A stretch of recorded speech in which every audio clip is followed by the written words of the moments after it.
Bismillahirrahmanirrahim. Assalamualaikum warahmatullahi wabarakatuh. Halo teman-teman, perkenalkan nama saya Sevi Clara Dita Azhara dari Universitas Aisyah Surakarta tercinta. Saya di sini ingin mengikuti lomba pidato yang diadakan oleh Himdeka dengan tema Kegawat Daruratan Trauma dan Keislaman. Nah, teman-teman, sebelum saya berpidato, saya akan memberikan satu pantun ya. Jika rindu jangan ditahan, dia bermimpi di tengah hutan. Puji syukur kita haturkan kepada Tuhan yang telah memberikan nikmat berupa kesempatan. Nah, teman-teman, ada yang tahu tidak apa itu gawat darurat dan trauma?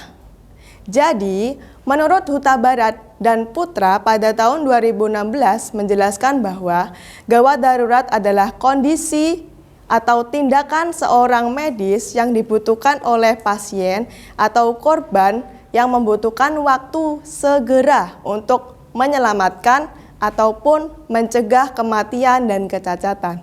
Sedangkan menurut Giller pada tahun 1999 menjelaskan bahwa trauma itu adalah respon emosional seseorang yang terhadap peristiwa yang mengerikan. Contohnya dia pernah mengalami kekerasan ataupun kecelakaan. Nah, sedangkan lagi ya, menurut Karbak Zandi Zarai pada tahun 2009 menjelaskan bahwa kematian terbesar itu terjadi karena cedera pada kepalanya. Jadi kita perlu mengamati. Di Indonesia banyak sekali kecelakaan yang terjadi. Karena apa, teman-teman? Karena melalaikan peraturan lalu lintas, tidak memakai helm, ada lampu merah langsung diterjal. Nah, terjadilah kecelakaan yang mengakibatkan pada cedera kepalanya, sehingga ada pendarahan hebat pada otak dan kepalanya. Nah, setelah itu apa saja pertolongan pertama yang dilakukan, teman-teman? Yang pertama, kita jika melihat seorang yang terjadi kecelakaan, menyelamatkan atau memposisikan agar tidak terkena pada pengendara lain. Setelah itu kita cek atau ketuk-ketuk tubuhnya apakah merespon atau tidak. Ketika tidak, kita langsung cek nadinya di leher.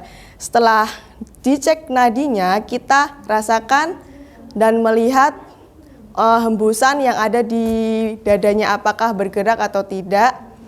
Setelah itu, cek kesadaran dengan cara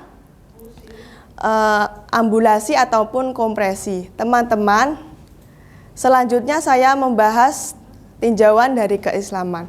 Dalam firman Allah surah Ar-Ra'd ayat 11 menjelaskan bahwa Allah tidak akan merubah keadaan seorang kaum sebelum kaum itu merubah dirinya sendiri. Nah, maka dari itu, jika kita berusaha dan berdoa untuk menghindari suatu musibah, pasti Allah akan menolong, teman-teman. Jika kita tidak ada progres ataupun usaha yang kita lakukan, jika Allah memberikan musibah, ya sudah, kita tidak akan ditolong oleh Allah. Karena apa? Karena musibah dan sesuatu apapun di dunia ini, semua rahasia dari Allah Subhanahu wa Ta'ala. Jika memang kita diberikan musibah, ketika kita sudah berdoa dan berusaha, kuncinya adalah yang pertama itu tetap bersabar, tetap ikhlas dan selalu berserah diri kepada Allah Subhanahu wa Ta'ala. Nah, teman-teman, mungkin itu saja yang dapat saya sampaikan. Semoga bisa bermanfaat untuk kita semua. Nun wal qalami wa mayasturun fastabiqul khairat. Wassalamualaikum warahmatullahi wabarakatuh. Sampai jumpa.